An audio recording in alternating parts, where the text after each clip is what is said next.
right here, right now, Aasbo and Deane back and forth. Multiple wins down to the last battle, and here we go in Long Beach. James Deane out front, Fredric Aasbo in the chase position. See a lot of phones out there, grab some video. James Deane throws it into that outer zone, or not the outer zone, but the touch and go. Transitioning back, Fredric Aasbo right there, right to the side of that S15. Are you kidding me? Whoa, that Toyota Corolla hatchback right to the side. Holy cow, make some noise, Long Beach. Here we go, James Deane on initiation, Aasbo right next to him there. Deane out to the touch and go right there. Aasbo a little bit shallower on a little bit of a tighter line, but here comes Aasbo on proximity. Gets on that line to outside zone number 2. Beautifully done. Parts flying off. Watch Aasbo tuck up on the inside here, and watch Deane.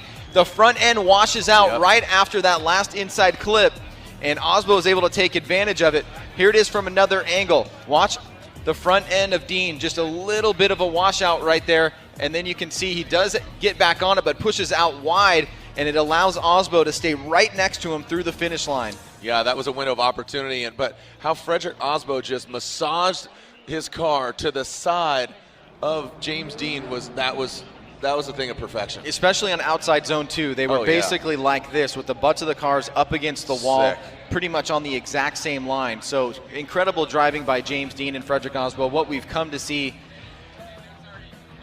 this angle here is just showing that last inside clip where Aasbo was able to take advantage of Deane running a little bit wide.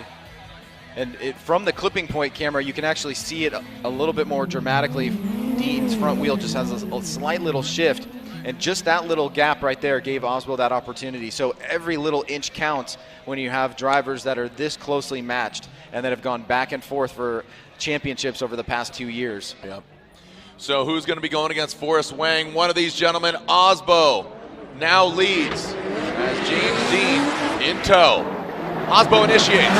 James Deane quickly gets to the side of him. Outside touch and go. Look at digging deep. He drags that back bumper, throwing James Deane off. And Aasbo out to that second outer zone. He won here last year.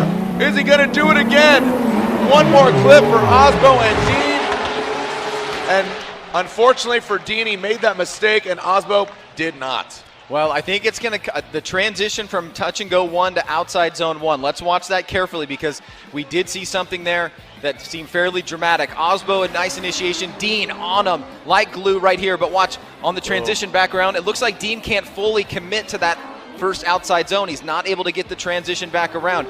Now he makes that mistake at first pass. Now he's able to finish up the run very strongly, but just knowing what we saw in run number 1, Aasbo kept it very close. He really didn't make a lot of mistakes. He maybe had a slightly bit tighter line on the outside touch and go, but for the most part, it was a great chase. Deane, with what looks like that mistake from the transition from touch and go 1 to outside zone 1, may be enough to clinch it for Fredric Aasbo. Here we go, slide him left for Aasbo. There's one vote.